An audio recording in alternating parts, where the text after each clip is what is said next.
پوری دنیا کی طرح سیکر علی اور گردنواں میں عاشقان رسول نے میلاد مصطفیٰ صلی اللہ تعالیٰ علیہ وسلم کی آمد پر تیاریاں شروع کر دی۔ گلی محلوں میں میلاد النبی کے جھنڈوں کے علاوہ چراغاں کے دلکش مناظر دکھنا شروع ہو گئے۔ تحریک صراط مستقیم سیکر علی اور اہلیان سیکر علی کی جانب سے پورے گاؤں میں چراغاں کرنے کا عزم اور اہلیان علاقہ سے بھرپور تعاون کی اپیل۔ امیدوار ایم پی اے میاں خالد رفیق صاحب کے بھائی میاں عمر رفیق صاحب کا حلقہ پی پی 113 کا خصوصی دورہ۔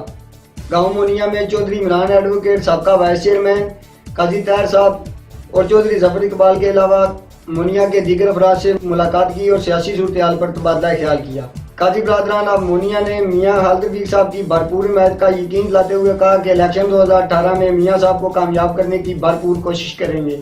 حاجی عباس چوہان اور چودھری الیاس مہر بھی میاں صاحب کے ہمراہ تھے۔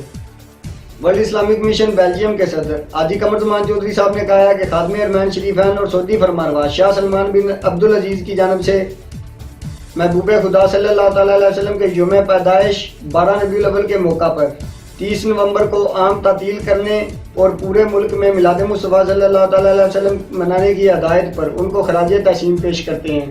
انہوں نے کہا کہ اس سے نہ صرف امت مسلمہ متحد ہوگی بلکہ سعودیہ کا یہ اقدام ملکی تفاوت کا خاتمہ کرنے میں اہم کردار ادا کرے گا۔